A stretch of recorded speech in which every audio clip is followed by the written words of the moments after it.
les copains. On va aller regarder les énergies pour cette semaine. Donc il me semble qu'elles vont jusqu'au 5 décembre. Qu'est-ce que je voulais dire? Je suis un petit peu malade, donc je pense que ça s'entend à ma voix. Je vais essayer de faire les montages de façon à pas vous casser les oreilles. Mais du coup, voilà, quoi. Si je fais quelques pauses, c'est histoire de pas tousser dans vos écouteurs. Voilà. Bon, comme d'hab, on va aller voir d'abord le général, puis le sentimental. Je vous souhaite un très bon visionnage, à tout de suite.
Ok, on y va pour les énergies générales.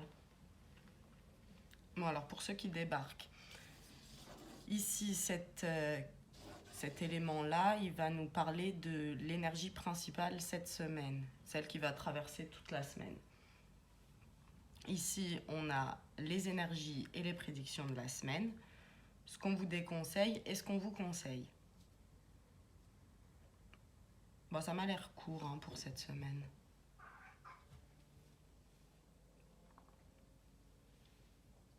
Ok. Alors, ici, on a la balance qui est le symbole de la justice. Alors, c'est possible que pour certains d'entre vous, vous ayez affaire à la justice cette semaine, peu importe pourquoi, hein, que ce soit un divorce, chose plus grave, litige au prud'homme, peu importe, hein, en vrai, et que vous soyez, vous, à l'origine de la demande ou quelqu'un d'autre et lancer toute l'affaire, en gros, peu importe, hein, mais c'est possible qu'il y ait de ça. Mais pour la majorité d'entre vous, ça ne nous parle pas de justice, mais de rééquilibrage. Alors, si on nous parle de rééquilibrage, ça veut dire que les dernières semaines, vous n'avez pas été totalement dans l'équilibre. Ça peut concerner plein de domaines vu que c'est les énergies générales.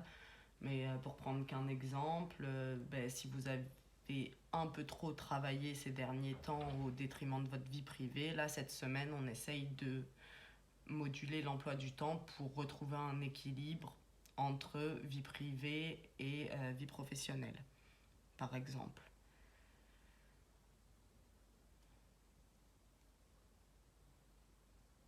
Donc après, ça marche pour plein d'autres choses, hein. Vous voyez, vous adaptez à votre vie. Et ça rejoint cette case-là. On nous dit qu'il y a eu des excès dernièrement et que cette semaine, vous faites une pause avec ces excès. Alors les excès, ils peuvent être nombreux. On peut parler d'alimentation. Des personnes qui ont compensé par la nourriture et qui n'ont pas forcément mangé très équilibré. On peut parler d'excès en matière d'addiction. Des trucs un peu plus... un peu moins sains, quoi, parce qu'à la limite, la nourriture, à la base, c'est sain. Par exemple, consommation de tabac, drogue, alcool, ça rentre là-dedans. Bon, ça a déjà été dit, mais trop de travail, c'est un excès aussi. En fait, peu importe le domaine dans lequel vous avez été en excès, cette semaine, vous décidez non pas de l'enlever totalement de votre vie, mais de rééquilibrer, voilà, en fait. Diminuer un petit peu, faire plus attention.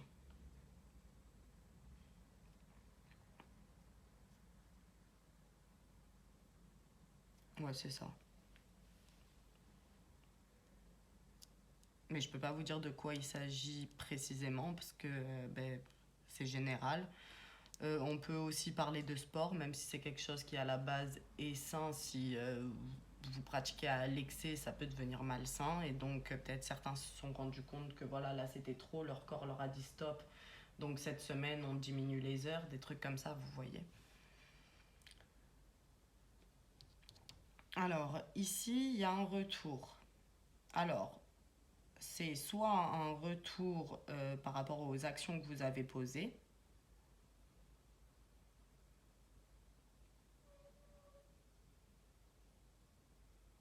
Ouais. En gros, vous avez beaucoup travaillé pour obtenir telle ou telle chose sans en voir les fruits. Ben, là, cette semaine, vous allez récolter les fruits de ce que vous avez semé. Et ça peut nous parler de retour d'une personne. Euh, Comme c'est général, je vais juste donner quelques exemples parce que ça peut être vraiment trop de choses. Mais si par exemple vous étiez dans l'optique de changer d'habitation et que vous avez visité plusieurs appartements, éventuellement le propriétaire vous a dit ben, attendez, j'ai d'autres personnes à voir et je reviendrai vers vous. Ben là, la personne revient. Ça peut être des retours si vous avez postulé pour du travail, vous voyez, des trucs comme ça, mais il y a un retour d'une personne. Et s'il y a retour, ben, ça implique qu'il y a eu des démarches déposées et que vous avez déjà eu contact avec la dite personne. Et potentiellement que c'est quelque chose que vous attendez. Ouais, vous attendez une réponse. Ben, normalement, cette semaine, vous devriez l'avoir. Ici, j'ai le symbole de la valise qui va nous parler de vacances, de week-end, mais aussi de déplacement. Et l'arbre, il nous parle soit de famille, soit de la nature. Alors, il y a plusieurs cas de figure. C'est des vacances pour aller dans un coin de nature. Un truc tout bête, mais il me semble que c'est la saison du ski. Donc, partir 2 jours dans un chalet à la montagne, ça peut être ça. Ça peut aussi être juste sur une journée, on se déplace, on va faire une balade en forêt. Euh, Ça peut être un déplacement avec sa famille ou ça peut être un déplacement pour aller voir sa famille aussi.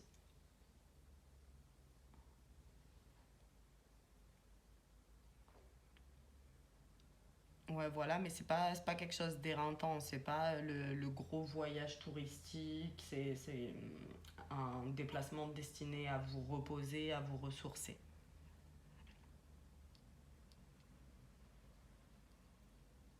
C'est tout. C'est tout pour ça. De toute façon, je vous ai dit que ça allait être court là. Alors, ici, c'est le symbole de la colère et de la frustration. Et il a été dessiné tout seul. Donc, on n'a pas vraiment de domaine concerné. Ça peut être de la colère et de la frustration des suites d'une dispute, peu importe avec qui. Hein. Ça peut être de la frustration par rapport à la réponse que vous attendiez. Si la réponse ne vous convient pas, ben, ça peut engendrer ce genre d'énergie. Ça peut aussi être de la frustration en attendant la réponse, parce que vous attendez peut-être depuis un moment, ben, c'est-à-dire depuis quelques semaines, et que là vous commencez à vous dire c'est bon, je veux savoir maintenant.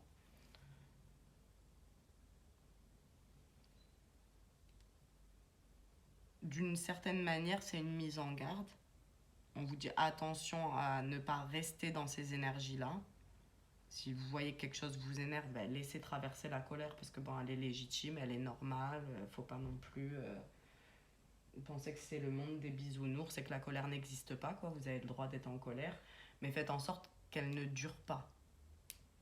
C'est une fois que vous avez noté l'émotion, vous la laissez partir. C'est ça l'idée. Alors, dans ce qu'on vous déconseille, on a fait la fourmi. La fourmi, elle nous parle de patience, mais là, je l'interprète comme l'attente. Parce que c'est pas tout à fait la même chose de patienter et d'attendre. Quand on patiente, il y a une forme de lâcher prise. Quand on attend, on est vraiment focus sur ce qu'on attend. Et quand on vibre l'attente, ben, l'univers nous envoie des énergies d'attente, donc on attend encore plus. Je sais pas si c'est clair, mais c'est ça l'idée. Et là, on vous dit de ne pas attendre. Alors, je pense à ceux qui, justement, sont dans l'attente d'une réponse. Essayez de vous concentrer sur autre chose en attendant.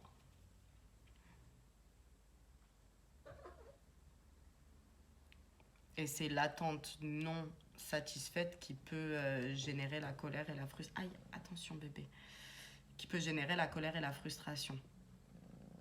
Donc on vous dit d'éviter d'attendre. Et pour éviter d'attendre, ben, on essaye de déplacer son attention ailleurs.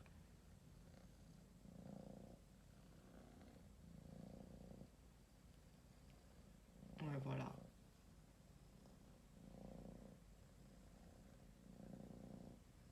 Autre chose.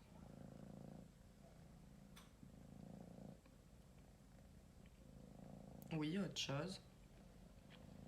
Alors par rapport à cette attente justement, on nous l'a mis aussi parce que je vous ai expliqué un peu plus tôt qu'il y a des personnes qui avaient pris conscience qu'elles étaient dans l'excès et qui envisageaient de faire une pause cette semaine. Pour certains d'entre vous, vous avez pris conscience des excès, mais vous reportez. Vous voulez pas faire de pause maintenant, vous vous dites on fera plus tard et vous attendez en fait. Alors que c'est maintenant qu'il est urgent de faire une pause avec vos conneries si vous préférez.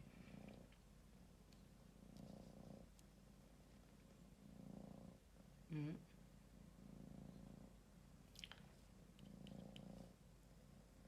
Et ici, ça rejoint ce que je viens de vous dire dans le conseil. Parce on vous dit de ne pas attendre pour prendre des décisions relatives à vos excès. Et là, on vous recommande de faire attention à votre santé. Donc d'éviter les excès. Si vous les avez identifiés, n'attendez pas, traitez-les maintenant. C'est ça l'idée. Et vraiment, cette semaine, prenez soin de vous. On arrive sur l'hiver, il y a quand même plus de risques de tomber malade, tout ça. Donc essayez de bien vous couvrir, de manger équilibré, manger des choses saines, chaudes. Ne tirez pas sur vos réserves. Non, vraiment, prenez soin de vous. C'est ça le message. Moi, je crois que pour le général, j'ai fait le tour. Donc on va passer au sentimental. Bébé.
Ok, c'est parti pour les énergies sentimentales. Globalement, ça fonctionne comme les énergies générales. Ici, on a l'énergie principale, celle qui va traverser toute la semaine. Ici, les énergies et les prédictions pour cette semaine. Ce qu'on vous conseille et ce qu'on vous déconseille. Alors, l'énergie principale, c'est une énergie qui nous explique que vous êtes à un carrefour de votre vie, en tout cas dans le domaine sentimental. C'est-à-dire qu'il va y avoir une décision à prendre et que vous avez plusieurs voies qui s'offrent à vous. On parle d'hésitation, autrement dit, vous êtes loin de savoir où est-ce que vous allez aller à l'instant où je vous parle. Vous savez qu'il y a plusieurs voies, mais pour l'instant, vous avez vu du pour, du contre dans toutes ces voies, du coup, vous n'êtes pas capable de vous positionner. Et on vous dit de toute façon que c'est pas forcément une semaine pour se positionner. Mais on explore des options. Attention bébé. Alors, ici on me précise, cette case en particulier, c'est pour les personnes qui ne se sont pas reconnues dans des énergies d'hésitation, de doute, qui ne se sentent pas à un tournant de leur vie. Vous voyez, c'est des personnes qui sont déjà en relation ou célibataires, hein, mais là ça me parle plus quand même de gens qui sont posés. Ça c'est le symbole de l'amour, de l'affection. Celui-ci c'est celui du bonheur, de la joie, des plaisirs simples. Globalement, on vous dit que si vous n'êtes pas dans cette situation où vous hésitez entre deux voies, c'est une très bonne semaine pour vous. Ça va très bien se passer.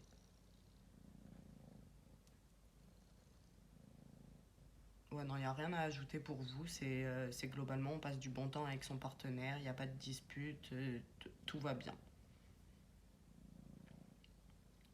Ensuite, ici, il y a plusieurs cas de figure. Le boomerang, c'est le symbole du retour. Ça peut nous dire plusieurs choses. La première, il y a le retour d'une personne qui va vous surprendre. Autrement dit, vous ne vous attendez pas à ce retour.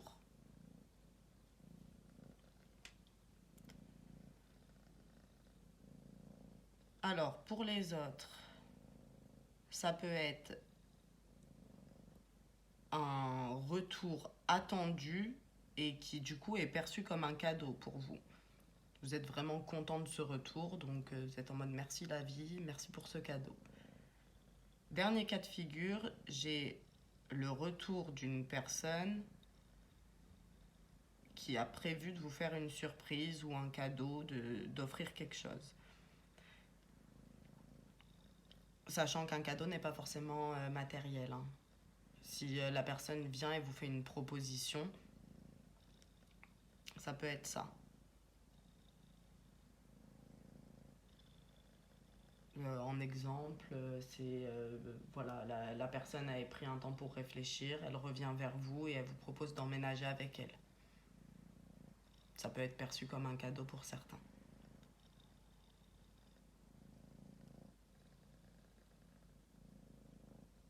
Ouais, c'est tout. Non, c'est pas tout. Euh, pour certains d'entre vous, c'est pas le retour d'une personne, c'est le résultat des actions que vous avez posées. Donc autrement dit, vous avez travaillé quand même pour construire votre relation. Vous avez fait des efforts, des compromis, peu importe, mais vous avez posé des actions pour que la relation fonctionne et aujourd'hui, vous allez... Enfin, aujourd'hui, pas aujourd'hui quand vous regardez la vidéo, mais aujourd'hui, cette semaine,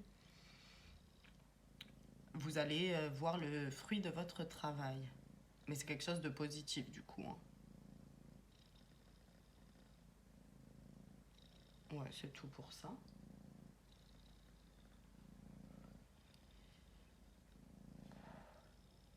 Alors le bateau, il peut nous parler de communication, mais là je le vois comme déplacement plus. Les déplacements, ça peut être vous qui vous rendez chez la personne du cœur, ça peut être la personne du cœur qui se rend chez vous, et ça peut être un déplacement en couple. Donc pour un week-end, pour des vacances, mais aussi beaucoup plus court, juste quelques heures, aller faire une promenade. Aller au restaurant, peu importe, mais il y a des déplacements. Ok, et pour une personne, allez peut-être deux max, ça nous parle soit d'une rencontre qui va se faire à l'étranger. Donc, dans le cadre d'un déplacement que vous effectuez, vous rencontrez quelqu'un à l'étranger, que cette personne soit en vacances aussi ou qu'elle réside dans le pays où vous vous rendez. Ou c'est la rencontre d'un étranger, mais là où vous habitez. Donc soit que la personne est en vacances là où vous habitez, soit qu'elle débarque de l'étranger pour s'y installer. Ouais. Rien d'autre ici. Bon, il y a beaucoup de symboles, mais en vrai, c'est court. J'ai des personnes qui ont des doutes sur l'authenticité, la sincérité de la personne du cœur. Et on vous dit de faire preuve de patience, que c'est pas une semaine pour trancher, qu'il faut davantage être dans l'observation. Hmm. Ok, alors on précise pourquoi vous devez être dans l'observation, parce que potentiellement vous avez affaire à des personnes qui disent des choses mais font le contraire. Et on vous dit que le plus important pour vous, ça va être de vous attacher aux actions de la personne plutôt qu'à ce qu'elle vous dit.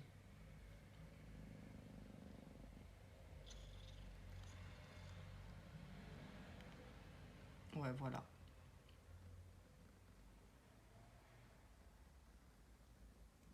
Mais c'est quand même pas une semaine pour trancher.